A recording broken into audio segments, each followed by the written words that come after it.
Galaxy News Hour live. शास्त्रीय communist सिद्धान्त क्रमशः असफल हुँदै जान थालेपछि नेपालमा मदन भण्डारीले जनताको बहुदलीय जनवादका नाममा नयाँ कार्यक्रम अघि सारे। आवधिक रूपमा जनताबाट अनुमोदित हुने लोकतान्त्रिक पद्धतिलाई आत्मसात गरिएको त्यस कार्यक्रमलाई नेपाली माटो अनुकूल भनेर भण्डारीको अझैसम्म प्रशंसा भइरहेकै हुन्छ। अझ पार्टीभित्र अनेक विचारलाई फुल्न दिनुपर्ने उनको धारणालाई बहुदलवादी धाराका सबैजसो राजनीतिक कर्मीले सम्मान गरेको पाइन्छ। केपी शर्मा ओली आफूलाई मदन भण्डारीको असली अनुयायी दाबी गर्छन्। त्यसैको आडमा एमालेमा सर्वेसर्वा भएपछि भने ओलीका कदम मदन भण्डारीको विचारको ठीक विपरीत अधिनायकवादी देखिँदै गएका छन्। यही शैलीका कारण पार्टीमा उनको चाहनाले मात्र काम गर्न छाडेको छ। ओलीकै विश्वासपात्रहरू उनको उर्दी अवज्ञा गर्दै प्रतिस्पर्धाबाट नेतृत्व चयनमा होमिएका छन्। यसको ताजा दृश्य लुम्बिनी प्रदेशमा देख्न पाइएको छ। एमाले अध्यक्ष ओलीले आफू पार्टीमा सर्वसम्मत देखिनका लागि चितवनमा सम्पन्न 10औं महाधिवेशनमा भीम रावललाई उम्मेदवारी दिनबाट अनेक तरहले रोक्न खोजेका थिए। त्यस्तै टिकट वितरणदेखि आफ्नो समूह बेगरका नेताहरूलाई मत नदिन भनेर बाँडिएको चिटले पनि उनको अनुदार छविको परिचय दिइरहेको थियो।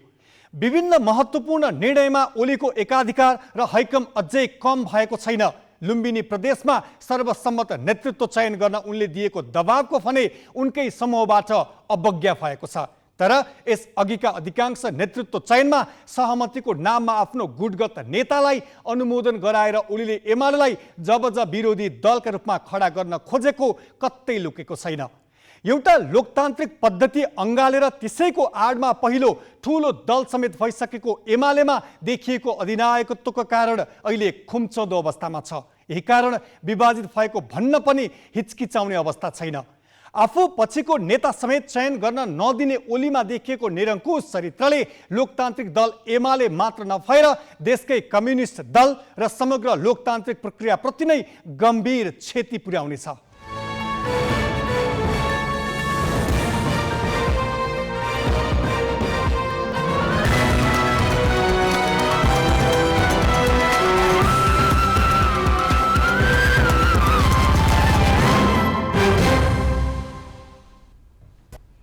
नमस्कार, यो हो गैलेक्सी न्यूज आवर। अब हेडलाइंस।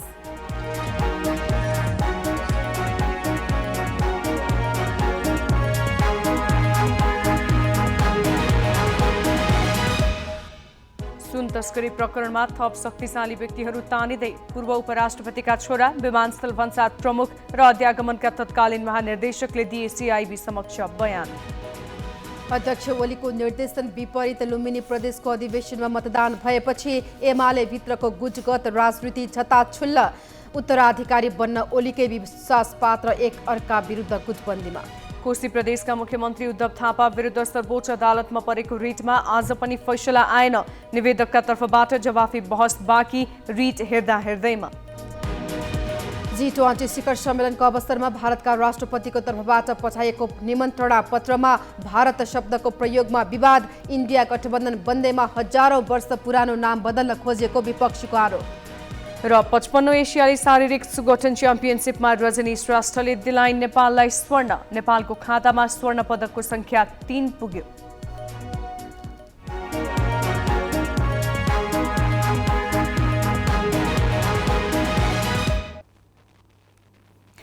अन्तिम समयसम्म पनि सहमतिबाट नेतृत्व चयन गर्न दबाब दिएका एमाले अध्यक्ष केपी शर्मा ओलीको बोली उनी निकट नेताहरूले नै अवज्ञा गरेपछि एमाले लुम्बिनी प्रदेशको नेतृत्व चयनका लागि मतदान भएको छ। पार्टी एक ढिक्का रहेको सन्देश दिने उनको प्रयास असफल भएको छ र उनकै विश्वासपात्रहरू विभिन्न गुट निर्माणमा व्यस्त देखिएका छन्। तर पार्टीमा देखिएको प्रतिस्पर्धाले ओलीका कारण खुम्चिएको ठानिएको लोकतान्त्रिकीकरणको प्रक्रियालाई भने मद्दत पुर्याउन सक्नेछ। नेकपा एमाले लुम्बिनी प्रदेश कमिटिको प्रथम अधिवेशन उद्घाटन गर्दै एमाले अध्यक्ष केपी शर्मा ओलीले संघीय संरचनामा गएपछि पहिलो पटक हुन लागेको नेतृत्व चयन सहमतिमा गर्न निर्देशन दिए। उनले पार्टीलाई एक ढिक्का राख्न पनि सहमतिको आवश्यकता रहेको भन्दै सहमतिमा जोड दिएका थिए। उच्च स्तरीय समझदारी हामीले हाम्रा विरोधीहरूसँग एकताबद्ध भएर लड्नु छ। त्यसकारण हाम्रा साथीहरूलाई पनि यो पक्ष र त्यो पक्षमा विभाजित नगरौँ। त्यसकारण नेताका नाममा कुनै कुरा नगरौँ, आफ्ना आफ्ना नाममा कुरा गरौँ। मलाई अध्यक्ष हुन मन छ भनौँ, तर फलानु नेताले यसो भनेको, फलाना नेताको आशीर्वाद मलाई, ठ्याक्कै दाहिने हात मेरै थाप्लामाथि भन्ने कुरा नगरौँ। यसरी यस अधिवेशनलाई एउटा नमुना अधिवेशनको रूपमा, एकताको अधिवेशनको रूपमा अगाडि सारौँ। उद्घाटन सत्रमा बोल्दै पदाधिकारी तहका अन्य नेताहरूले पनि पार्टीमा गुटबन्दी नरहेको भन्दै निर्वाचन पनि सहमतिका आधारमा सम्पन्न गर्नुपर्नेमा जोड दिएका थिए। तर लुम्बिनीमा न अध्यक्षको निर्देशन काम लाग्यो न गुट छैन भन्ने नेताहरूको दाबी नै टिक्यो। अध्यक्षका उम्मेद्वार बनेका राधाकृष्ण कणेल र हरिप्रसाद रिजाल दुवै टसमस नहुँदा लुम्बिनीमा निर्वाचन नै गर्नु पर्यो। अध्यक्षमा उम्मेद्वारी दिएका कणेल उपाध्यक्ष विष्णु पौडेल र रिजाल महासचिव शङ्कर पोखरेल निकट हुन्। अध्यक्षको निर्देशनपछि गुट छैन भन्ने देखाउन सहमतिको प्रयास भए पनि सफल हुन सकेन। परिणाम त आइतबार नै सक्ने भनिएको अधिवेशनमा मङ्गलबार बिहान मात्र मतदान प्रक्रिया सुरु भयो। हामीले सहमतिको निम्ति प्रयत्न गर्यौँ, साथीहरूलाई जबरजस्ती गरेनौँ। जबरजस्ती गरेर सहमति बनाउन हुँदैन भन्ने नै हाम्रो थियो। स्वस्थ प्रतिस्पर्धाको निम्ति छोडिदिनुपर्छ भन्ने हो। त्यही पनि पार्टीको तर्फबाट यहाँ अलिकति बेसी हल्ला भइसकेपछि, नेताहरूको नाम जोडेपछि सर्वसम्मति गरौँ न भनेर इच्छुक साथीहरूसँग बसेर हामीले छलफल गऱ्यौँ, अनुरोध पनि गऱ्यौँ होइन। उहाँहरू हाम्रा खुसी राजीले प्रतिस्पर्धामा जान्छौँ, पार्टीले हामीलाई प्रतिस्पर्धा गर्ने वातावरण बनाइदियोस् भनेपछि हामीले त्यो वातावरण बनाएर अगाडि बढ्यौँ। लुम्बिनीमा बन्ने 205 सदस्यीय प्रदेश कमिटीका लागि 364 जनाको उम्मेदवारी परेको थियो। त्यसका लागि कुल 1005 मतदाता मध्ये 965 जनाले मतदान गरेका थिए। तर पदाधिकारी मध्ये 1 जना सचिव मात्र निर्विरोध हुन सके। सचिवमा दाङका लक्ष्मण आचार्य निर्विरोध भए। दुवै समूहमा परेकाले उनी निर्विरोध भएका हुन्। अन्यमा भने प्यानलै बन्यो र निर्वाचन नै गर्नुपर्ने अवस्था बन्यो। नेकपा एमालेको केन्द्रीय महाधिवेशनदेखि वडा पालिका हुँदै अहिले प्रदेश अधिवेशनसम्म आइपुग्दा नेतृत्वले सहमतिको रटान लगाइरहँदा अपवाद बाहेकका ठाउँमा निर्वाचन नै भएका छन्। निर्वाचनमा जाँदा पार्टीमा गुटगत राजनीति मौलाएको सन्देश जान सक्ने भन्दै त्यसलाई ढाकछोप गर्न र अध्यक्ष ओलीको निर्देशनमा पार्टी चलेको छ भन्ने देखाउन भरमग्दुर प्रयास निष्फल हुँदै गएका छन्। बुटवलबाट शिव डुम्रेको सहयोगमा सृजना घिमिरे, ग्यालेक्सी 4K, काठमाडौँ। एमाले अध्यक्ष केपी शर्मा ओलीलाई तत्कालको लागि पार्टीमा कुनै चुनौती दिन सक्ने नेतृत्व छैन।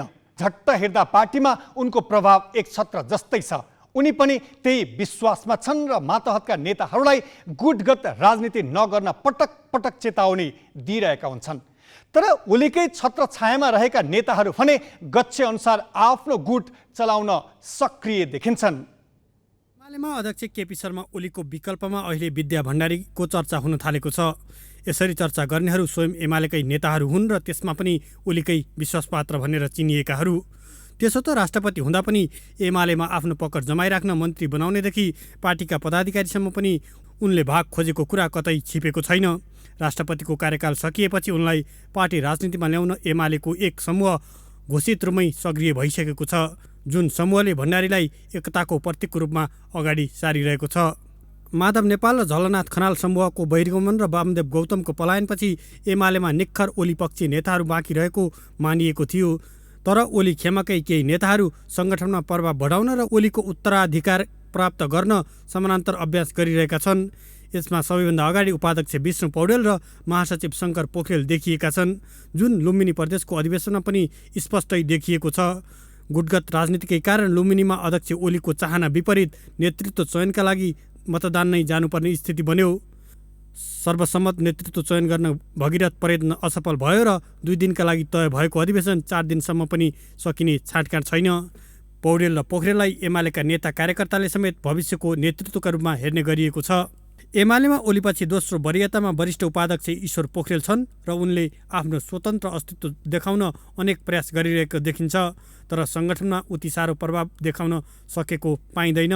यस्तै ओली निकट रहेका तर पछिल्लो समय ओलीका काम खुलेर समर्थन गर्न नसक्ने अवस्थामा पुगेका एमाले उपाध्यक्ष सुभाष चन्द्र नेवाङ पनि आफ्नो छुट्टै समूह परिचालनको प्रयासमा छन्। चितवनमा सम्पन्न 10औं राष्ट्रिय महाधिवेशनमा वरिष्ठ उपाध्यक्ष बन्नबाट वञ्चित गरेको र राष्ट्रपतिको प्रतिस्पर्धामा मोहरा मात्र बनाएको कारण नेवाङ आफ्नो शक्ति बढाउन प्रयासरत देखिएका हुन्। त्यसो त एमाले विभाजनअघि माधव नेपाल पक्षमा लागेर अन्तिम समयमा मूलधार नछाड्ने निर्णय लिएका नेताहरूको छुट्टै समूह पनि एमालेभित्र अस्तित्वमा छ। अहिले उनीहरू केवल हेरेर बस्ने अवस्थामा मात्र छन्। पार्टीमा उनीहरू न खुलेर मोर्चा बनाउन सकिरहेका छन् न त ओली समूहमै विलिन हुन सकेका छन्। भीम रावल लगायतका केही नेता त किनारा नै लागेका छन्। तर सुरेन्द्र पाण्डे, योगेश भट्टराई लगायतका नेताहरू भने आफ्नो स्वतन्त्र छवि बनाउन लागि परिरहेको देखिन्छ। पाण्डे अर्थमन्त्री हुँदाको छवि बचाएर पार्टीमा आफ्नो अस्तित्व देखाउन खोजिरहेका छन् भने युवा भावना र भट्टराई अनेरा छविको अध्यक्ष हुँदा बनाएको सङ्गठन सञ्चालनलाई पुँजीकृत गरी पार्टीमा प्रभाव विस्तारको कसरत गरिरहेका छन्। अङ्गराज नेउपाने, ग्यालेक्सी फोके, काठमाडौँ। एमालेमा लुम्बिनी मात्र होइन, अन्य प्रदेशहरूमा पनि प्रतिस्पर्धाबाटै नेतृत्व चयन हुने देखिएको छ। सबै प्रदेशमा आकाङ्क्षीहरू धेरै देखिएका छन्। अध्यक्ष केपी शर्मा ओलीले पार्टी एक ढिक्का रहेको देखाउन सर्वसम्मतिबाट नेतृत्व चयन गर्न निर्देशन दिए पनि उनकै विश्वास पात्रहरूले अवज्ञा गरी प्रतिस्पर्धाको बाटो रोजिरहेका छन्। यसले एमालेमा हुर्किएको नयाँ गुटबन्दी मान्ने वा लोकतान्त्रिकरणको अभ्यास? यो प्रश्न हामीले राजनीतिक विश्लेषक सोमत घिमिरेलाई सोधेका छौँ। यो माधव नेपाल बाहिरिएपछि ओलीलाई चुनौती दिने गुट वा व्यक्ति नभएको हो। अब तर पार्टी एक माना त रहँदैन। फेरि ओलीको एक पक्षीय हुँदाहुँदै पनि पार्टी त्यहाँभित्र पनि गुट उपगुट त छन्, जुन प्रष्ट देखिएको छ। विद्याजीको आफ्नो राष्ट्रपति छोडेपछि यता अध्यक्ष हुन आउने इन्ट्रेस्ट छ। उहाँले पनि एउटा शक्ति अभ्यास गरिराख्नु भएको छ। र अब नेकपाभन्दा विष्णु पौडेल महासचिव हुनुहुन्थ्यो, जुन पार्टी ठुलो थियो नेकपा बनेको बेला। त्यसपछि विष्णु पौडेल नभएर एमाले फुटेको बेला शङ्कर महासचिव हुनुभयो। गर्दाखेरि शङ्कर र विष्णुको पनि आफ्नो शक्ति प्रदर्शन, दुइटैको जिल्ला पनि एउटै, प्रदेश पनि एउटै पर्यो। त्यसबाट आफ्नो भोलि भावी राजनीतिका लागि ओलीलाई नै देउता माने पनि भोलि भावी राजनीतिमा त आफै अगाडि आउनु छ भनेपछि विष्णु र शङ्करको प्रतिस्पर्धा स्वतः त्यहाँ देखिएको छ। बरु यो कुरालाई नलुकाइकन प्रतिस्पर्धामा गए हुन्छ दलहरूले कि माधव नेपाल हिँड्ने बित्तिकै एमाले गुट रहित छ भनेर प्रचार गर्नुभन्दा बरु शङ्कर र विष्णुहरूले त्यहाँ आफ्ना आफ्ना मान्छे उठाएर हेल्दी चाहिने कम्पिटिसनमा गए हुन्छ, हेल्दी प्रतिस्पर्धामा गर्ने गए हुन्छ। तर कम्युनिस्टहरू धेरै कुरो लुकाउँदाखेरि बिग्रिन्छ। जुन कुरो देखिसकेको छ त्यसलाई लुकाउने चलन छ कम्युनिस्टहरूको। अब केही न्युज संक्षेपमा। 61 किलो सुन तस्करी प्रकरणमा पूर्व उपराष्ट्रपति नन्दबहादुर पुनका छोरा दिपेश पुन पनि अनुसन्धानमा तानिएका छन्। केन्द्रीय अनुसन्धान ब्युरो सीआईबीले सुन तस्करीमा बोचिएका चिनियाहरूसँग सम्पर्क देखिएपछि दिपेशसँग सोधपुछ गरेको छ। नेकपा माओवादी केन्द्र निकट अनेरा सवि क्रान्तिकारीका महासचिव समेत रहेका पुनलाई सोमबार सोधपुछ गरिएको बताइएको छ। दिपेशको नाम यसअघि पटक पटक सुन तस्करीसँग मुछिएका व्यक्तिहरूसँग उठबस रहेको विवरण सार्वजनिक भएका थिए। त्यस्तै सीआईबीले विमानस्थल भन्सार कार्यालयका निवर्तमान प्रमुख अरुण पोखरेलसँग पनि सोधपुछ गरेको छ। तस्करीको सुन नेपाल प्रवेश गराउँदा बिदामा रहेका पोखरेल अहिले काममा फर्किएका छन्। उनलाई बिदामा रहँदै विमानस्थल भन्सार प्रमुखको जिम्मेवारीबाट हटाएर अर्थ मन्त्रालय तानिएको थियो। त्यसैगरी सीआईबीले अध्यागमन विभागका तत्कालीन महानिर्देशक झलकराम अधिकारीसँग पनि बयान लिएको छ। दावा छिरिङसँग अधिकारीको सम्बन्ध शङ्कास्पद देखिएपछि सोधपुछ गरिएको सीआईबीका अधिकारीले बताएका छन्। सीआईबीले विद्युतीय चुरोट भेपमा लुकाएर ल्याएको 9 किलो र मोटरसाइकलको ब्रेक सुमा लुकाएर ल्याइएको करिब 61 किलो सुन प्रकरणमा शङ्कास्पदहरूसँग सोधपुछ जारी राखेको छ। यस प्रकरणको अनुसन्धान प्रतिवेदन सीआईबीले यही महिनाभित्र सरकारी वकिल कहाँ पठाउने तयारी पनि गरिरहेको छ। कोशी प्रदेशका मुख्यमन्त्री उद्धव थापा विरुद्ध सर्वोच्च अदालतमा परेको रिटमा बिहिबार पनि सुनवाई जारी रहने भएको छ। सर्वोच्च अदालतका न्यायाधीशहरू सपना प्रधान मल्ल, कुमार जुडाल र नहकुल सुवेदीको इजलासमा आज मुख्यमन्त्री र प्रदेश सरकारका तर्फबाट बहस भएको थियो। निवेदकको तर्फबाट जवाफी बहस बाँकी रहेकाले रिट हेर्दा हेर्दैमा राखिएको छ। भोलि बिदामा भएका कारण बिहिबार मात्रै जवाफी बहस हुने भएको हो। नेकपा एमाले कोशी प्रदेश संसदीय दलका नेता हिक्मत कार्कीको रिटमा हिजो निवेदकका तर्फबाट कानुन व्यवसायीहरूले बहस गरेका थिए। आइतबार न्यायाधीश द्वय सपना प्रधान मल्ल र सुषमा लता माथेमाको संयुक्त इजलासले उक्त रिटलाई पूर्ण इजलासमा पठाउने आदेश गरेको थियो। कोशीका मुख्यमन्त्री थापाले भदौ 4 गते प्रदेश सभाबाट लिएको विश्वासको मत असंवैधानिक भन्दै एमाले संसदीय दलका नेता कार्कीले भदौ 6 गते सर्वोच्चमा रिट दायर गरेका थिए। भदौ 7 गतेको प्रारम्भिक सुनवाईमा न्यायाधीश ईश्वर प्रसाद खतिवड़ाको इजलासले विश्वासको मत असंवैधानिक भन्दै दीर्घकालीन निर्णय नगर्न आदेश गरेको थियो। यही कारण कोशी प्रदेश अहिले बजेट शून्यतामा छ। प्रधानमन्त्री पुष्पकमल दाहालले बेपत्ता पारिएका व्यक्तिको छानबिन, सत्य निरूपण तथा मेलमिलाप आयोग ऐनमा नेकपा एमालेका अध्यक्ष ओलीको सहयोग मागेका छन्। प्रधानमन्त्री दाहालले अमेरिका भ्रमणको मिति नजिकिँदै जाँदा संक्रमणकालीन न्याय निरूपणको विषयमा विपक्षी दलसँग सहयोग मागेका हुन्। मंगलबार दिउँसो दाहालले एमाले अध्यक्ष ओलीलाई प्रधानमन्त्री कार्यालय सिंहदरबार बोलाएर विधेयक टुङ्ग्याउन सहयोगको लागि आग्रह गरेको एमाले सचेतक महेश बर्तौलाले जानकारी दिए। जवाफमा अध्यक्ष ओलीले असहयोग गर्ने आफूहरूको चाहना नरहेको बताएका थिए, तर सहयोगका नाममा पीडित र सरकारवालाहरूको मागलाई नजरअन्दाज गरेर अगाडि जान नमिल्ने ओलीको भनाइ थियो। संसदीय समितिमा विचाराधीन विधेयक विगतको भन्दा सकारात्मक रहेको भन्दै ओलीले थप सुधारका लागि तयार हुनुपर्ने जवाब दिएको ओलीको सचिवालयले जनाएको छ। नेपाली कांग्रेसका सभापति एवं पूर्व प्रधानमन्त्री शेरबहादुर देउवाले नेपालले चीन र भारतसँग सन्तुलन कायम गरेर अघि बढ्नुपर्ने बताएका छन्। मंगलबार काठमाडौँमा आयोजित एक कार्यक्रमलाई सम्बोधन गर्दै देउवाले चीन र भारत नै नेपालका सधैँका छिमेकी भएकाले सधैँ दुई देशसँग सन्तुलन कायम गर्नुपर्ने बताएका हुन्। यस्तै नेपालसँग विद्युत किन्ने भारत मात्रै भएकाले नेपालले के विद्युत नै बेच्दैन भन्नुपर्ने, नत्र भारतले भनेका कुराहरूमा सहमति जनाउनु पर्ने बाध्यता रहेको उनको बुझाइ छ। कुरा नमान्ने हो भने विद्युत नकिन्ने हुँदा थोरै लचिलो भएर भए पनि देशको हितमा काम गर्नुपर्ने बाध्यता रहेको देउबाको भनाइ थियो। सोही कार्यक्रममा कांग्रेस नेता शेखर कोइरालाले प्रधानमन्त्री पुष्पकमल दाहालका अभिव्यक्ति भड्काउपूर्ण र गैर जिम्मेवार बन्दै गएको आरोप लगाउँदै आपत्ति जनाएका छन्। जातीय पहिचानको राज्य बनाइदिने जस्ता अराजक किसिमले प्रधानमन्त्रीले बोल्न नहुने उनको भनाइ थियो। यस्तो अभिव्यक्तिलाई पार्टीले गम्भीरतापूर्वक लिनुपर्ने उनको धारणा छ। लुम्बिनी प्रदेशको नेतृत्व चयनको लागि भएको निर्वाचनको मतगणना सुरु भएको छ। बुटवलको अन्तर्राष्ट्रिय सम्मेलन केन्द्रमा मंगलबार दिउँसो सम्पन्न मतदानको केही बेर अघि मतगणना सुरु भएको एमाले सचिव पद्मा अर्यालले जानकारी दिइन्। अर्यालका अनुसार कुल 1005 मतदाता रहेकामा 965 जनाले मतदान गरेका छन्। 100 मतगणना भएपछि प्रारम्भिक मतपरिणाम सार्वजनिक गर्ने सहमति भएको अर्यालले बताइन्। लुम्बिनीमा अध्यक्ष पदका लागि निवर्तमान अध्यक्ष राधाकृष्ण कडेल र केन्द्रीय सदस्य हरिप्रसाद रिजाल चुनावी मैदानमा छन्। कडेल उपाध्यक्ष, विष्णु पौडेल र रिजाल महासचिव शंकर पोखरेल निकटका हुन्। लुम्बिनीमा बन्ने 205 सदस्यीय प्रदेश कमिटिको लागि 264 जनाको उम्मेदवारी परेको छ। उपाध्यक्षमा रूपन्देहीका भोज प्रसाद श्रेष्ठ, विश्वराज बराल र बाँकेका पूजन विश्वकर्माको उम्मेदवारी परेको छ। सचिवमा दाङका लक्ष्मणाचार्य निर्विरोध भएका छन्। दुई समूहमा परेकाले उनीहरू निर्विरोध भएका हुन्। शनिबारदेखि सुरु भएको अधिवेशनमा सर्वसम्मतिका पार्टी अध्यक्ष केपी शर्मा ओलीले निर्देशन दिए पनि सहमति हुन सकेन। सहमतिको लागि नेताहरूले प्रयास गरे पनि सफल हुन नसकेपछि आइतबार नै सकिने भनिएको अधिवेशन लम्बिएको हो। राष्ट्रिय मानवाधिकार आयोगले आयोगको नयाँ ऐन निर्माणको विषयलाई लिएर प्रधानमन्त्री पुष्पकमल दाहालसँग छलफल गरेको छ। मंगलबार दिउँसो आयोगका अध्यक्ष तप बहादुर मगर सहितका पदाधिकारीहरू सिंहदरबार पुगेर प्रधानमन्त्रीसँग भेटवार्ता गरेका हुन्। भेटमा नेपालको मानवाधिकारको अवस्था, मानवाधिकार आयोगको नयाँ ऐन निर्माण र मानवाधिकार आयोगको स्तर निर्धारणको विषयमा छलफल भएको आयोगले जनाएको छ। भेटमा आयोगका अध्यक्ष मगरले हालसम्म प्राप्त गरेको स्तर ए श्रेणी कायम राख्नको लागि राष्ट्रिय मानवाधिकार आयोग ऐनमा पेरिस सिद्धान्त बमोजिम हुने गरी आर्थिक स्वायत्तता, पदाधिकारीहरूको नियुक्ति, कर्मचारीहरूको वृत्ति विकासको सुनिश्चितता लगायतका विषयलाई समेट्नुपर्ने बताएका थिए। जवाफमा प्रधानमन्त्री प्रचण्डले आयोगको स्तर ए श्रेणीमै कायम राख्नको लागि आवश्यक पहल गर्ने बताउँदै पेरिस सिद्धान्त बमोजिम हुने गरी राष्ट्रिय मानवाधिकार आयोगको नयाँ ऐन निर्माण गर्ने प्रतिबद्धता व्यक्त गरेको आयोगले जनाएको छ।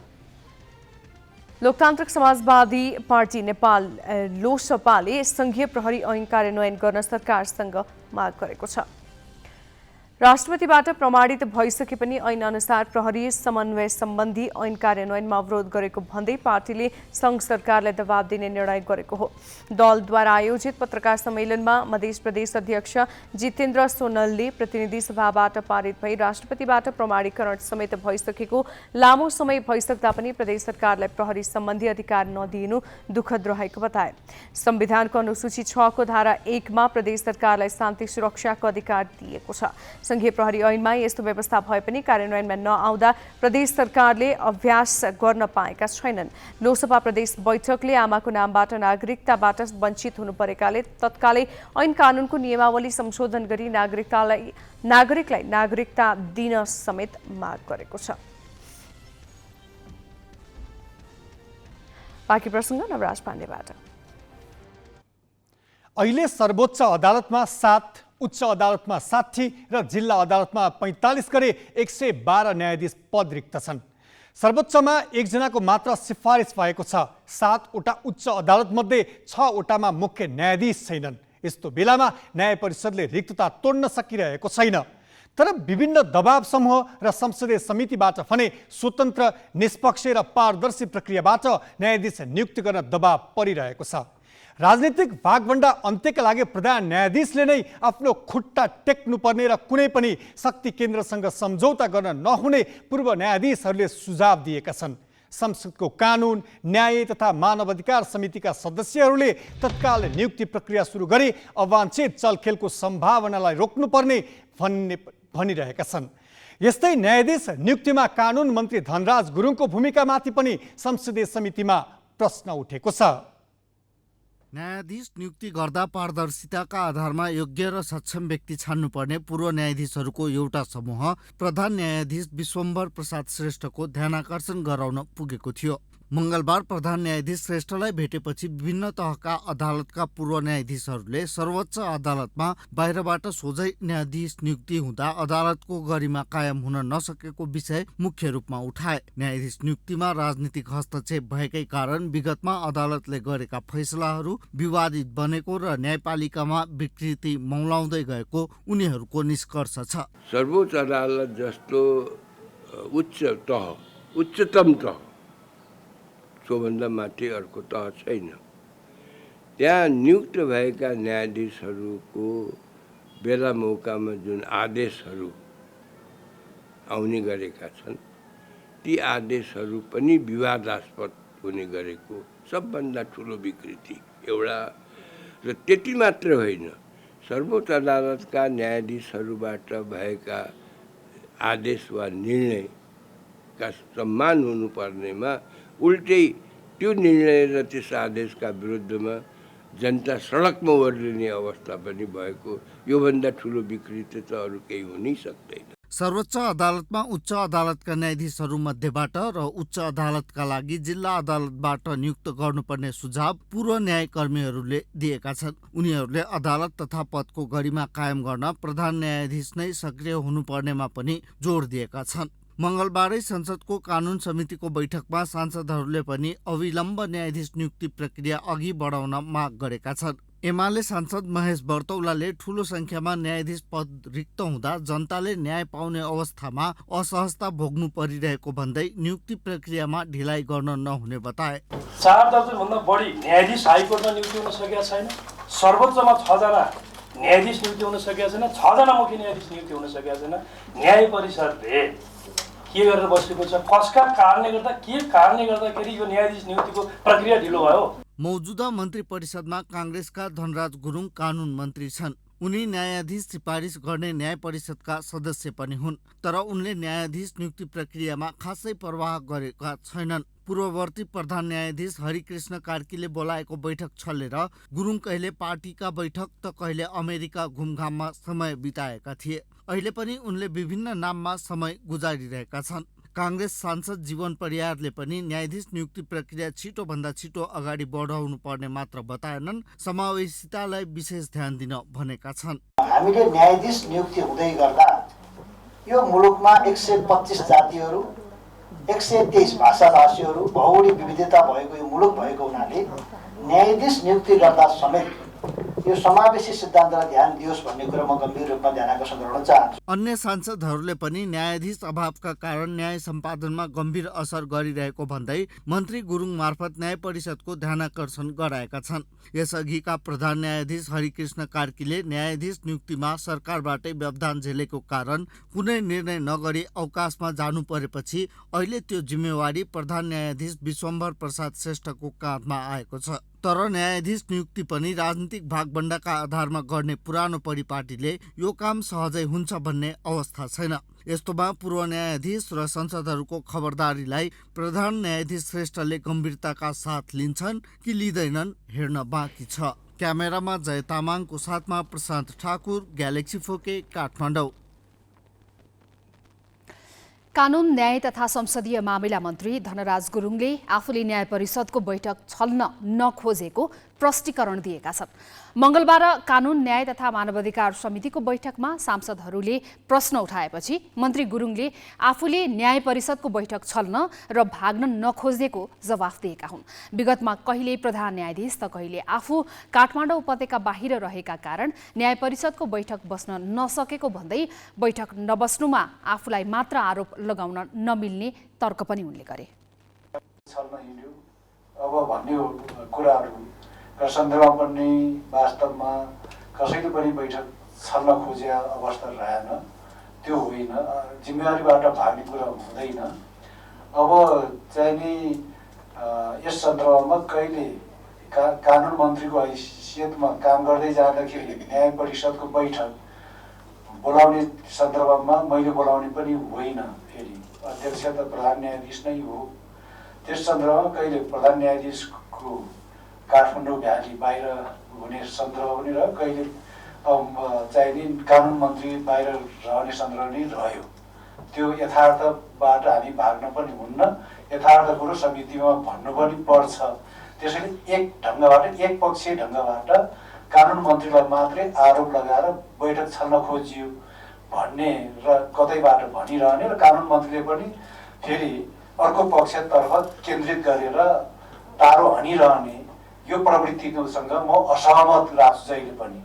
त्यसो भएको कारणले गर्दा त्यसो भएको होइन, कसैले पनि कतैबाट बैठक छल्न र भाग्न खोजेको होइन भन्ने कुरा पनि म निवेदन गर्न चाहन्छु। न्यायाधीश नियुक्तिमा राम्रो ढङ्गबाट चाहिँ नि हामीले काबिल क्षमतावान चाहिँ नि व्यक्तिहरूलाई नै नियुक्ति गर्नका लागि हाम्रो गहन ढङ्गबाट छलफल भइरहेको छ। अब केही न्युज संक्षेपमा। सप्तरीको विष्णुपुर गाउँपालिकाका अध्यक्ष उमेश प्रसाद यादव सहित 3 जना विरुद्ध भ्रष्टाचार मुद्दा दायर भएको छ। अख्तियार दुरुपयोग अनुसन्धान आयोगले अध्यक्ष उमेश प्रसाद यादव, लेखापाल टेक नारायण यादव र 32 जडान कार्य गर्ने वीरेन्द्र कुमार यादव विरुद्ध 5 लाख रुपैयाँ घुस लिएको अभियोगमा मुद्दा दायर गरेको हो।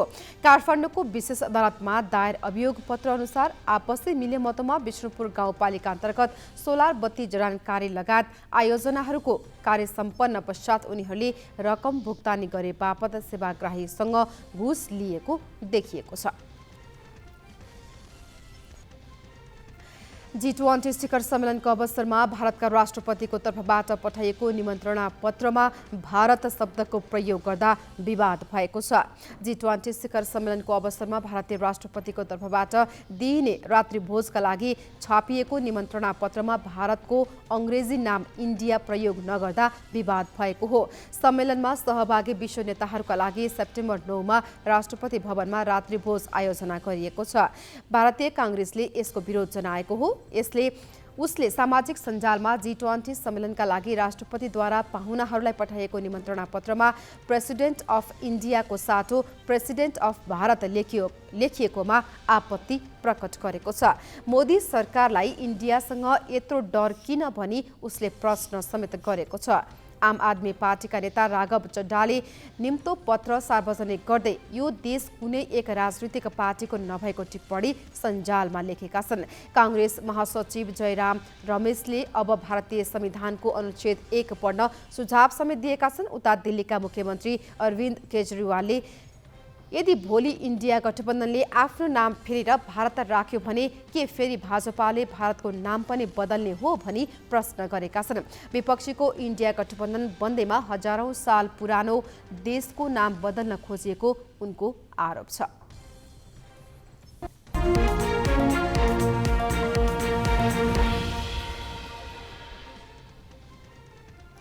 नेपालले भारतमा थप 180 मेगावाट विद्युत निर्यातको लागि स्वीकृति प्राप्त गरेको छ। नेपाल विद्युत प्राधिकरणका अनुसार बुधबार राति 12 बजेदेखि लागू हुने गरी भारतले थप 180 मेगावाट विद्युत खरिद गर्ने गरी प्रस्ताव स्वीकृत गरेको हो। नेपालले भारतीय बजारमा हाल 451.7 मेगावाट बिजुली बिक्री गरिरहेको छ। यो सँगै नेपालबाट अब 631.7 मेगावाट विद्युत भारत निर्यात हुनेछ। नेपालले भारतलाई हाल प्रति युनिट 16 रुपैयाँसम्ममा बिक्री गरिरहेको छ। गर्मी बढेका कारण भारतमा विद्युत माग बढेको छ। भारतको मन्त्री परिषद बैठकले 10 वर्षमा नेपालबाट 10,000 मेगावाट विद्युत खरिद गर्ने द्विदेशीय सम्झौता पनि स्वीकृत गरेको छ। नेपालको 2078 कार्तिकबाट भारतमा बिजुली बिक्री वितरण गर्दै आएको हो। तोकिएको समयमा निर्माण पूरा नगर्ने 13 ठेकेदार कम्पनीलाई सरकारले कालो सूचीमा राखेको छ। प्रधानमन्त्री तथा मन्त्री परिषदको कार्यालय अन्तर्गतको सार्वजनिक खरिद अनुगमन कार्यालयले ती कम्पनीलाई 1 देखि 3 वर्षसम्म कालो सूचीमा राखेको हो। एक सूचना निकाल्दै कार्यालयले आजदेखि लागू हुने गरी कालो सूचीमा राखिएको अवधिभर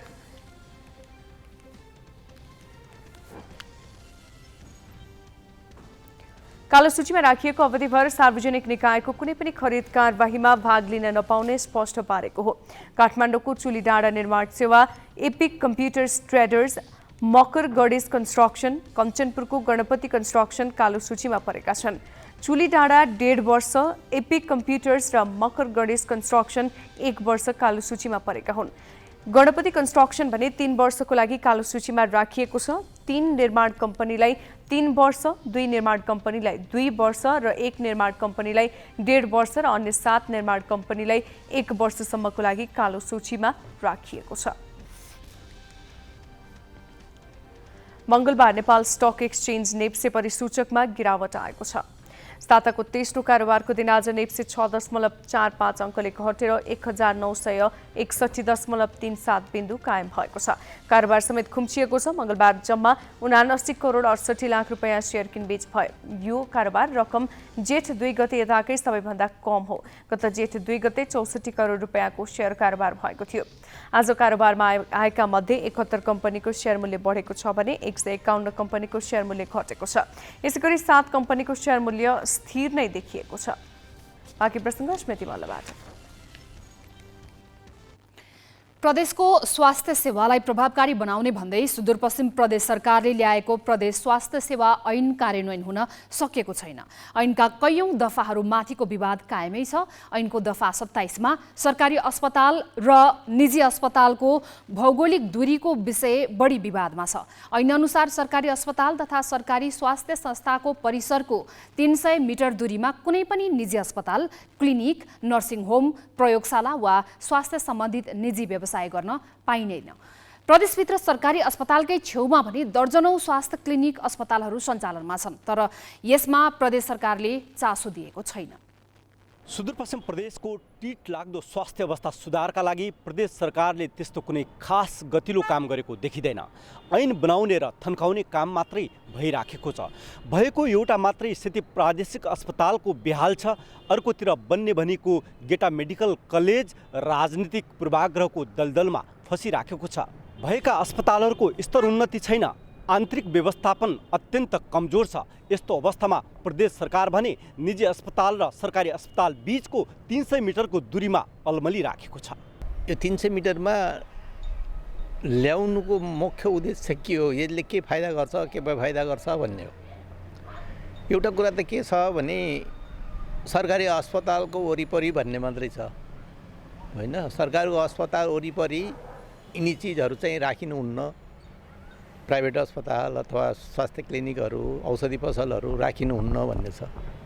त्यो भनेको के भने अस्पतालभित्र केही अब नगरिनुपर्ने कुराहरू भनौँ न गैर जिम्मेवारी कुराहरू चाहिँ त्यहाँभित्र भइरहेको छ भन्ने गभर्मेन्टलाई लाग्यो। त्यो भनेको के भने त्यहाँका स्वास्थ्य कर्मीहरू डाक्टरहरू चिकित्सकहरू बाहिरी जान्छन्, समयमा भित्र काम गर्दैनन् आदि इत्यादि कुराको लागि चाहिँ यो विशेष गरेर अब ल्याइएको हो जस्तो लाग्छ मलाई चाहिँ होइन। यो कन्ट्रोलको लागि मात्रै 300 मिटर भनेको हो भने यसमा केही पनि औचित्य केही पनि हुँदैन हेर्नु होइन। अब तपाईँ हामीले भने जस्तै ऊ जहाँ पनि जान सक्छ जे पनि गर्न सक्छ। त्यहाँभित्रको सेवा सुविधाहरू बढाएर आकर्षणका प्याकेजहरू ल्याएर उसलाई त्यहीँभित्र दिन खोज्यो, दिन लगायो, दिन गर्ने त्यहाँभित्र वातावरण बन्यो भन्यो भने त्यसले पनि यी चिजहरूलाई चाहिँ अटोमेटिकल्ली कन्ट्रोल गर्छ। ऐनले सरकारी अस्पताल वा सरकारी सेवा संस्थाको परिसर वरिपरिको 300 मिटर दूरीमा कुनै पनि निजी अस्पताल स्वास्थ्य क्लिनिकहरू खोल्न नपाइने भनेको छ। तर त्यस विपरीत थुप्रै निजी अस्पताल र दर्जनौं निजी क्लिनिकहरू सञ्चालनमा आइराखेका छन्। अब करोडौँ पैसा लगानी गरिसकेपछि अहिले ऐन ल्याएर तिम्रो घरमा तिमी बस्न पाउँदैनौ, तिम्रो घरमा तिमी व्यवसाय गर्न पाउँदैन भने त त्यो नेपालको संविधानले दिएको जुन हक अधिकार हो, व्यावसायिक हक हो, व्यापारी हक हो, त्यो हकबाट त नेपाली नागरिक भएपछि वञ्चित हुनु हुँदैन नि। के का आधारमा ऐन ल्यायो त? अस्पतालको ढोकामा ल्याएर तपाईँहरू क्लिनिक फार्मेसी अस्पताल खोलिदिन थाल्नुभयो। यसले गर्दाखेरि बिरामी जति तपाईँहरू कहाँ भरिन थाले नि त। होइन, अस्पतालको ढोकामा त कोही खोल्दैन किनकि मापदण्ड त सरकारले तोकेको छ नि। त्यो मापदण्ड पुरा नगरिकन किन अनुमति दिने त? अनुमति दिनु भएन नि, त्यतिकै बिना अनुमति त खुल्दैन अस्पताल। यदि बिना अनुमति खुल्छ भने त्यसलाई त कारबाहीको दायरामा ल्याउनु पर्यो। त्यो हिम्मत पनि हुनु पर्यो नि त सरकारले।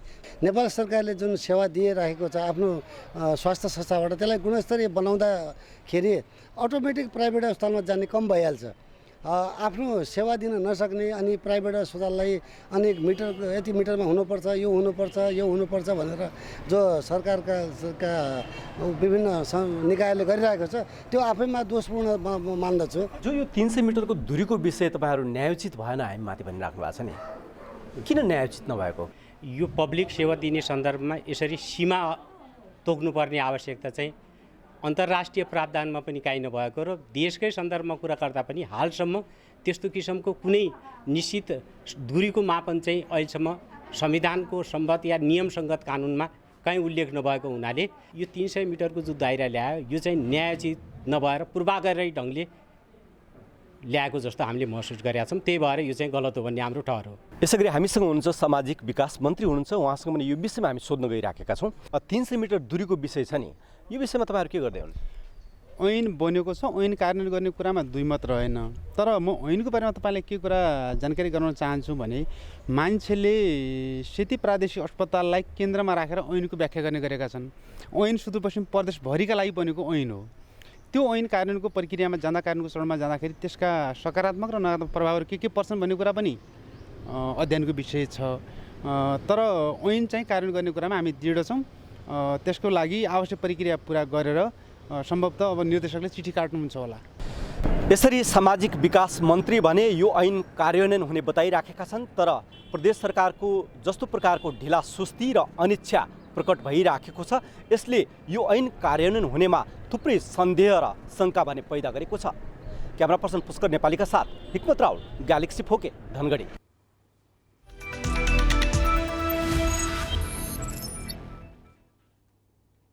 नेपालकी रजनी श्रेष्ठले 55औं एसियन शारीरिक सुगठन तथा फिजिक्स स्पोर्ट्स च्याम्पियनसिपमा स्वर्ण पदक जितेकी छन्।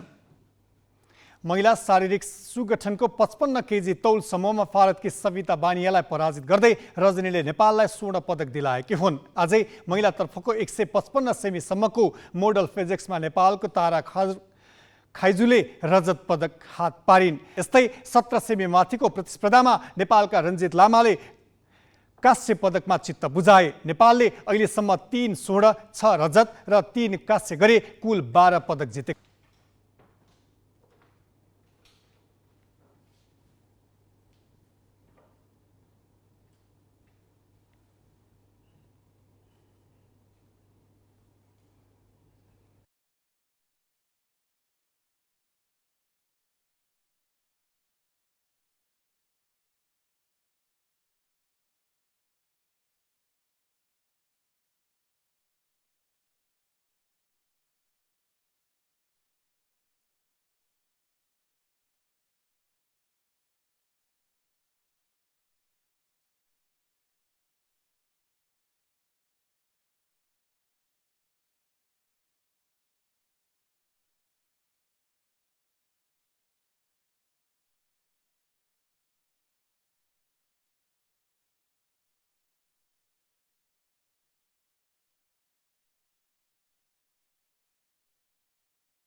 एसिया कपमा नेपाल समूह चरणबाटै बाहिरियो। यो प्रतियोगिता हार र जित भन्दा माथि रह्यो किनकि नेपालले महाशक्ति राष्ट्र पाकिस्तान र भारतसँग खेल्यो। पाकिस्तानसँग फराकिलो अन्तरले पराजित भए पनि भारतसँग नेपालले साहसिक प्रदर्शन गर्यो। 7 पटकको एसिया कपको विजेता भारतीय विश्वस्तरीय बलरको सामना गर्दै 230 रन बनायो। यो क्रममा नेपाली ब्याटरहरूले आत्मविश्वासी प्रदर्शन गरे। नेपालको ब्याटरहरूले खुलेर ब्याटिङ गरे। यही प्रदर्शनमा नेपाली क्रिकेट विश्व क्रिकेटको नजरमा पनि परेको छ। नेपाली क्रिकेट चर्चाको विषय बनेको छ, जुन नेपाली क्रिकेटका लागि अर्को सफलता हो। खेलाडीहरूको खेल क्षमता तारिफ योग्य छ। अब उनीहरूलाई यस्तै खेल्ने वातावरण बनाइदिनु सम्बन्धित निकायको जिम्मेवारी हो। एसिया कपसम्म पुग्दा नेपाली क्रिकेटको जग खनेका तथा सर्वाधिक सफल कप्तान पारस खड्कालाई हामीले एसिया कपको बारेमा समग्र प्रश्न गरेका छौँ। एसिया कपमा नेपालको प्रदर्शनलाई कसरी विश्लेषण गर्नुहुन्छ? We are very proud of our national cricket team. In fact Nepal क्रिकेटसँग जति पनि जोडिएको व्यक्तिहरू हुनुहुन्छ, 1996 जब हामी इन्टरनेसनल क्रिकेटमा भनौँ न हाम्रो एउटा इन्ट्रेन्स भयो, अब त्यो बेलादेखि र त्योभन्दा अगाडिदेखिको पनि सायद सपना थियो होला कि इन्डिया, पाकिस्तान, श्रीलङ्का, बङ्गलादेशसँग खेल्ने। तर अब हाम्रो जेनेरेसनले त्यो अपर्च्युनिटी पाएन। तर हाम्रो जेनेरेसन र त्योभन्दा अगाडि गरेको जेनेरेसनको जुन सेक्रिफाइसेसहरू थियो, जुन मेहनत थियो, जुन एउटा सङ्कल्पहरू थिए, त्यो सबै सपनाहरू चाहिँ यो जेनेरेसनले पुरा गर्दैछ। र स्पेसली अहिलेको नेसनल क्रिकेट टिमले जसरी लास्ट 6-7 महिनादेखि क्रिकेट खेल्दै आएको छ, त्यसले चाहिँ व्यक्तिगत रूपमा एकदम एक्साइटमेन्ट दिएको छ मलाई कि यो टिमको क्षमता, यो टिमको पोटेन्सियल चाहिँ अझ माथि पुग्न सक्ने छ भनेर। र अब इन्डिया पाकिस्तानसँग खेल्यौँ, अब अफकोर्स नतिजा भने जस्तो भएन, तर एटलिस्ट आज इन्डिया र पाकिस्तानसँग खेल्न त खेल्यौँ नि त। त्यसले गर्दाखेरि त्यसको लागि चाहिँ एकदमै खुसी छौँ। यो एउटा सुरुवात हो र होपफुली यो सुरुवात आगामी दिनमा जितको रूपमा पनि चाँडै नै भनौँ न अब परिणत हुन्छ भन्ने आशा छ। भारतसँगको प्रदर्शनबारे के भन्नुहुन्छ?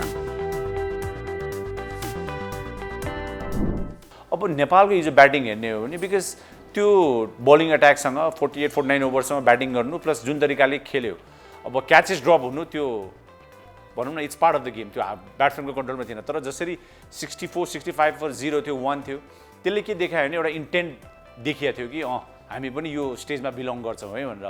र योभन्दा अगाडि हामी वर्ल्ड कप क्वालिफायर्स पनि खेलिरहेको थियौँ। र प्लस अब इन्डियासँग खेलिराख्दाखेरि चाहिँ फेरि कस्तो भयो भने पहिलेदेखि नै क्रिकेट भन्न साथ इन्डिया जोडिने भएको भएर सो इन्डियालाई चाहिँ अब जसरी होस् हामीले प्रुभ गर्नुपर्ने थियो। किन भन्दा हामी इन्डियाबाट धेरै कुरा लिन सक्छौँ क्रिकेटमा। आजको दिनसम्म मलाई लाग्छ नेपाल क्रिकेटले इन्डियन क्रिकेटसँग कुनै पनि खालको एउटा राम्रो रिलेसनसिप बिल्ड गर्नै सकेको छैन। जस्तो हामीले पोस्ट म्याच पनि प्रेजेन्टेसन्सहरू हेऱ्यौँ, दुईवटा भनौँ न टिम्सहरू एक आपसको ड्रेसिङ रुममा गएर फोटोजहरू हामी हेरिरहेछौँ। प्लस हाम्रो अहिलेको प्रशिक्षक जो हुनुहुन्छ उहाँले जुन एउटा टिमको एउटा इन्भाइरोमेन्ट क्रिएट गरिदिनु भएको छ, सबै कुरा हेर्दाखेरि चाहिँ एकदमै खुसी लागेको छ। अब आज मलाई लाग्छ हिजोबाट धेरै सानो भाइ बहिनीहरू फेरि पनि ब्याट बल लिएर कुद्न थालेछन् कि म पनि अबको भनौँ न 4-5 वर्षपछि विराट कोहलीसँग खेल्छु या शुभमन गिललाई आउट गर्छु या जसप्रित बुमराको बलमा चौका हान्छु भनेर। सो यो एउटा एक्साइटिङ कुरा हो। 2013मा 14मा हामी विश्वकप पुग्दाखेरि त्यस्तै एउटा माहौल बनाएको थियो र अहिले मलाई लाग्छ त्योभन्दा नि ठुलो एउटा हामीले खुड्किलो पार गरेको छौँ एसिया कप खेलेर। र यसलाई अब बानी बसाल्नुपर्ने अवस्था छ। अब यो बानी कसरी बसाल्ने भन्ने कुरा फेरि गएर ठोकिने त्यही क्रिकेटको संरचना र सङ्गठनमै हो। सो आशा गरौँ अब जुन गल्तीहरू हामीले पहिला दोहोऱ्यायौँ त्यो गल्तीहरू नदोहोऱ्याउँ र यो क्रिकेट टिमलाई चाहिँ अझ परिपक्व बनाउन के कसो गर्न सक्छु त्यसमा राष्ट्रिय खेलकुद परिषद, नेपाल क्रिकेट सङ्घ, युवा तथा खेलकुद मन्त्रालय र नेपाल सरकारको चाहिँ ठुलो भूमिका छ जस्तो चाहिँ मलाई व्यक्तिगत रूपमा लाग्छ। नेपालले 230 रन बनाएपछि यदि नेपालले जिते के हुन्छ भन्ने ट्विट गर्नुभयो, के सोचिरहनु भएको थियो? इन्डियासँग 230 बनाउँदाखेरि चाहिँ कस्तो फिल भयो नि, क्रिकेट हो, प्रेसर हो, फेरि उनीहरूलाई पनि यो म्याच जित्नै पर्ने थियो। सो ठ्याक्क त्यो हाफ टाइममा 230 त बनायो। सो के थाहा अब त्यो हुन्छ नि इफ मिरेकल्स भनेको नेपाल क्रिकेट एकदम जोडिएको कुरा छ भनौँ न। बारम्बार डिभिजन 5, 4, 3, 2, 1 आजको दिनसम्म नेपाल ओडिआई स्ट्राटेजी सबै कुरा हेर्ने हो भने यो मिरेकल्सबाट जोडिएको हुँदाखेरि चाहिँ हाफ टाइममा चाहिँ यसो मनमा नै हुन्छ नि कता 2-4 विकेट सुरुमा गएर हुन्छ नि प्रेसर उनीहरूलाई फिल भएर के थाहा जित्न सक्छौ कि भनेर एउटा ट्विट गरिएको थियो। अगेन त्यो एउटा र इमोसन्स थियो। जसरी भनौँ न अब नेपालको हरेक क्रिकेट फ्यान या नेपाल खेल या नेपाली हरेक नेपाली हिजो जसरी यो टिभी हेरेर आफ्नो देशलाई सपोर्ट गर्दै हुनुहुन्थ्यो, त्यसमा म आफै एउटा क्रिकेटको फर्मर क्रिकेटर भएको भएर चाहिँ त्यो एक्साइटमेन्ट थियो। त्यो एक्साइटमेन्टले एउटा ट्विट लेखेको थिएँ कि वाट इफ भनौँ न, मेबी त्यो वाट इफ कुनै दिन वी विल र वी हेभ बिटन भन्ने पनि दिन आओस् भन्ने चाहिँ ठुलो चाहना छ। छिमेकी राष्ट्र भए पनि भारतसँग खेल्न 27 वर्ष पुग्नु पर्यो। अब यस्तै अवसरका लागि के गर्नु पर्ला?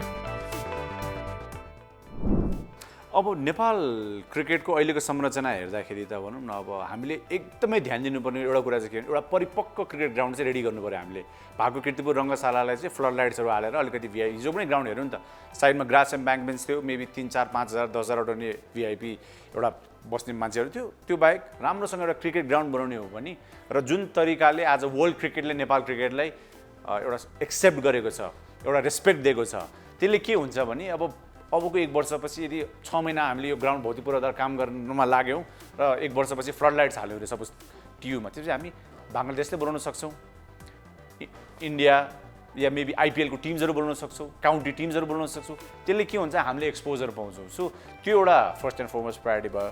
र अबको हाम्रो लक्ष्य भनेको चाहिँ एसोसिएट राष्ट्रमा चाहिँ नम्बर 1 हुनु पऱ्यो। आज अफगानिस्तान, आयरल्यान्ड टेस्ट कन्ट्री कसरी बन्यो भन्दा एसोसिएट लेभलमा नम्बर 1 भएर। सो अहिले एसोसिएट लेभलमा हाम्रो च्यालेन्जेस छ। यो 7-8 महिना राम्रो क्रिकेट खेल्यौँ, जित्यौँ, त्यो एकदमै खुसीको कुरा हो हामी सबैको लागि। तर आगामी दिनमा यदि साँच्चीकै हामी राम्रो नतिजाहरू ल्याउने सक्छौँ या खोज्ने हो भने चाहिँ त्यो सुरुवात गर्नुपर्ने छ। र सुरुवात भनेको मलाई लाग्छ हिजोको म्याचले एउटा फेरि नयाँ जोस जाँगर हामी सबैले दिएको छ।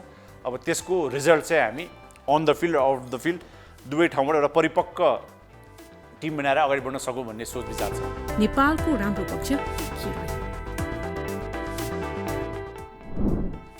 इन्डिया बिच नेपाल, पाकिस्तान बिच नेपाल भन्ने छ। सो 2023 भयो। इमेजिन 2030 मा नेपाल बिच इन्डिया भन्ने पनि त्यो इन्भाइरोमेन्टलाई हामी बनाउन सक्छौँ नि। किन भन्दा यो खेललाई चाहिँ यो देशले मलाई लाग्छ एउटा स्वीकारेको छ। अब यो के हुन्छ, आफ्नोपन चाहिँ अब एउटा संरचना र संस्कार यदि हामीले हाम्रो यो क्रिकेट खेलको थ्रु होइन बढाउन सक्छौँ र बनाउन सक्छौँ भने यो खेलले धेरै ठाउँमा हामीले पुर्याउन सक्छ र देशले पनि एउटा ठुलो ऊर्जा, आर्थिक, टुरिज्मदेखि लिएर सबै हिसाबले परिपक्व बनाउन सक्छ।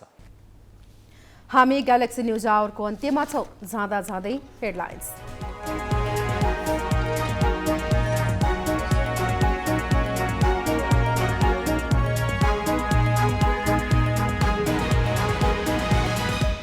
सुन तस्करी प्रकरणमा थप शक्तिशाली व्यक्तिहरू तानिँदै पूर्व उपराष्ट्रपतिका छोरा तत्कालीन विमानस्थल भन्सार प्रमुख र अध्यागमनका तत्कालीन महानिर्देशकले दिए सिआइबी समक्ष बयान। अध्यक्ष ओलीको निर्देशन विपरीत लुम्बिनी प्रदेशको अधिवेशनमा मतदान भएपछि एमाले भित्रको गुजगत राजनीति छताछुल्ल। उत्तराधिकारी बन्न ओलीकै विश्वास पात्रहरू एक अर्का विरुद्ध गुटबन्दीमा। कोशी प्रदेशका मुख्यमन्त्री उद्धव थापा विरुद्ध सर्वोच्च अदालतमा परेको रिटमा आज पनि फैसला आएन। निवेदकको तर्फबाट जवाफी बहस बाँकी रिट हेर्दा हेर्दैमा। G20 शिखर सम्मेलनको अवसरमा भारतका राष्ट्रपतिको तर्फबाट पठाइएको निमन्त्रणा पत्रमा भारत शब्दको प्रयोगमा विवाद। इन्डिया गठबन्धन बन्देमा हजारौं वर्ष पुरानो नाम बदल्न खोजिएको विपक्षीको आरोप। र 55 एसियाली शारीरिक सुगठन च्याम्पियनसिपमा रजनी श्रेष्ठले दिलाए नेपाललाई स्वर्ण। नेपालको खातामा स्वर्ण पदकको संख्या 3 पुग्यो।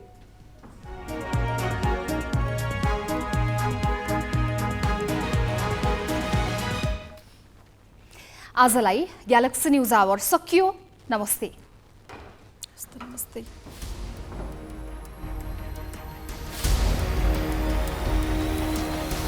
This is Galaxy News Hour Live.